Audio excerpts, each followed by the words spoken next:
Sony now requiring Helldivers 2 PC players to link Steam and PSN accounts in order to access game.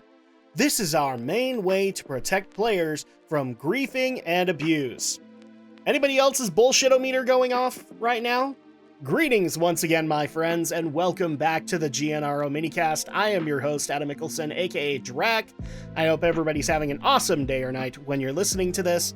And today we have another awesome story brought to us by BoundingIntoComics.com with Spence McCooley as the author.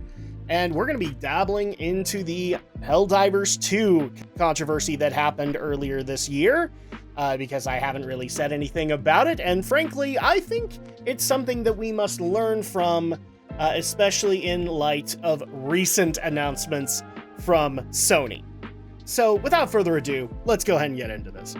In a frustrating and unnecessary move that serves only to hurt the reputation of the fan-favorite democracy-spreading simulator, Helldivers 2 publisher Sony Interactive Entertainment has announced that following the fixing of apparent technical issues, PC players will now be required to link their Steam account to a PlayStation Network account in order to play the game.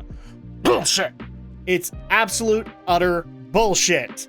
And thankfully, when this actually happened, it didn't take hold, because the gaming community went up in arms at both Arrowhead Games as well as Sony.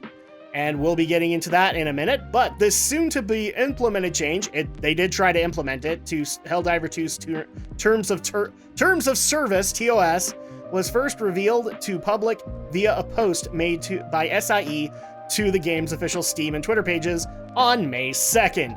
Attention Helldivers, wrote Sony.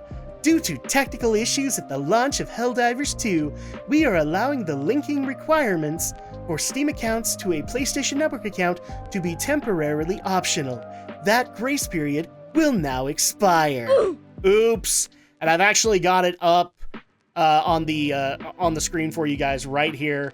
In defense of this move, the publisher asserted, account linking plays a critical role in protecting our players and upholding the values of safety and security provided on PlayStation and PlayStation Studio games. Yeah, aka, we want more control over this, especially now that it's going to Steam, where we just barely realized we have no control over any of this stuff, so we're deciding to basically be mein Führer when it comes to our releases. This is our main way to protect players from griefing and abuse, which it won't do, by enabling the banning of players that engage in that type of behavior, which they can't do. It also allows those players that have been banned the right to appeal. Bullshit, because they will immediately fail that appeal. Yeah, this is such a bullshit reason that I'm not surprised when Helldivers 2 fans, as well as gamers in general, rose up against Sony to call out all of their bullshit. This is how bad the bullshit got, might I add. And this is actually coming from a completely separate article, but I'm just going to be putting up the image, which they actually had because they were getting questions from everybody, including people in countries where PSN is not allowed, basically saying, then we can't play this game because you're going to require something we can't get. They went so far as to stealthily edit their frequently asked questions in order to suit their narrative. As you're seeing in the picture that I'm showing, before May 3rd, you had this show up. Do I have to sign into PSN to play a PlayStation game on PC? Signing into PSN is optional when playing a PlayStation game on PC. To after May 3rd, they were hoping that nobody would notice, but unfortunately, this is the age of the internet, where everybody notices. Because all it takes is one person who's just that observant, and they put it up, and it never leaves. Do I have to sign into PSN to play a PlayStation game on PC? Some PlayStation games may require you to sign in and link to an account to PSN. Such bullshit. And they could have been a lot more upfront and transparent about this, and then Arrowhead would have come screaming at them. With due cause, might I add, because that would wreck their release for Helldivers 2. Drawing their message to a close, SIE then explained to players rather than rolling out this change immediately, they would be doing so gradually over the course of the next 4 weeks, which, in turn, from what I understand, some people were actually getting it earlier than that. As of May 6th, all new Helldivers 2 players on Steam will be required to connect their Steam account to a PlayStation Network account, which even then I've heard of older players having that requirement as well. Current players on Steam will start to see the mandatory login from May 30th. They didn't see it at that point, they saw it earlier, and will be required to have linked a Steam and PlayStation Network account by June 4th. They got that earlier. We understand that while this may be an inconvenience to some of you, this step will help us to build a community that you are all proud to be a part of. The publisher ultimately concluded, "Many thanks for your continued support of Helldivers 2. And do you want to know what happened out of this? Unfortunately, Arrowhead took the brunt of the assault that gamers laid out. Sony took a lot of that, but so did Arrowhead. And that actually resulted in a lot of community managers not responding well to it, and in turn, now being fired. And I should point out, rightfully so. While some people might make the argument that one of them did at least try to apologize and whatnot, it's too bad that the action is still there. And unfortunately, sometimes with actions come consequences. And dude committed the action, and even he has admitted that. So yeah, I'm not on his side. He deserved to lose his job. While some may question why this development would draw the ire of PC-based Helldivers, after all, a PlayStation Network account is completely free to create, it should be noted that the issue with SIE's new requirements is not one of cost, but one of service. Simply put, the more hoops a company requires a customer to jump through in order to enjoy their product, the less likely said customer is to do so. I can speak from experience. If people remember from previous podcasts, I had a bit of an issue when I actually went and bought Street Fighter 6 and was not able to play on a PlayStation 5, the version that I bought it. I eventually had to go and get Street Fighter 6 on sale on PC and was able to finally play it.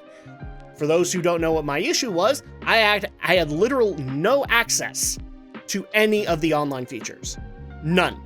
And even then, because I didn't have those online features, I couldn't even access some parts of the story mode because it would kick me out and it would require a sign-in, which, by the way, I did everything that was required and I still couldn't get in because of a minor glitch that has still existed there since the beta of Street Fighter 6. So I can understand the pain of Helldivers fans right now.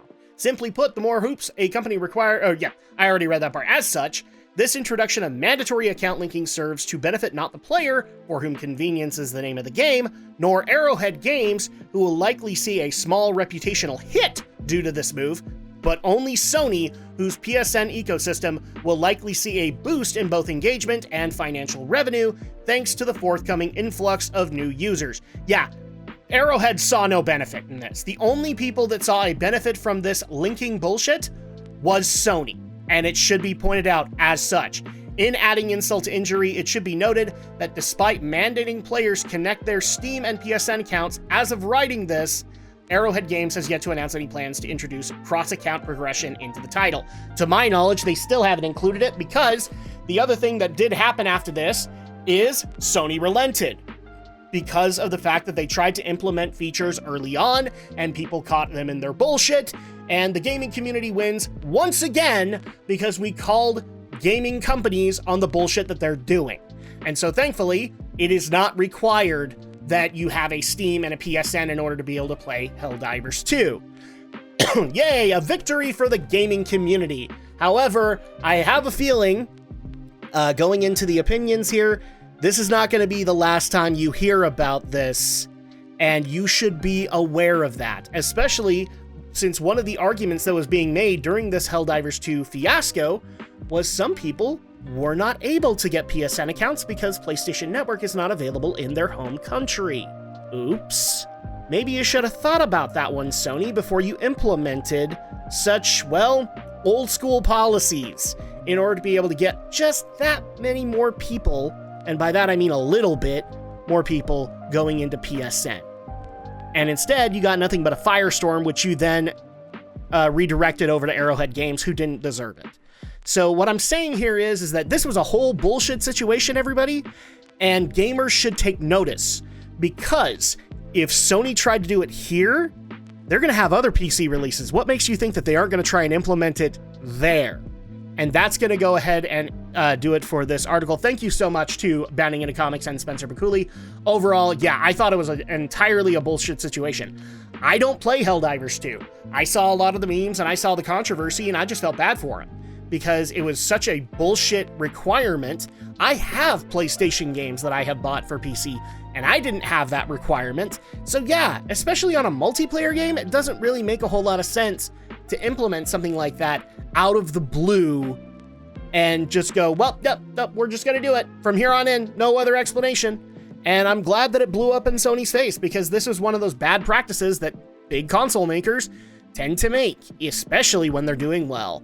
So yeah, overall, I'm glad Sony got a big boot to the butt, but I'm just saying, people, they're going to try and do it again. And that being said, thank you guys so much for listening in as well as watching. If you're watching on YouTube and you have a different opinion on this, feel free to leave a comment down below and let's have that conversation. Also, make sure to leave a like if you like the video and consider subscribing so that we can tell all of those wonderful overlords at YouTube that maybe other kinds of discussions are just as okay as everything else that they continue to promote. And you can also continue to support the podcast at podcast areas below. And I will see you guys next time for the next GNRO Minicast. Until then, take care, my friends.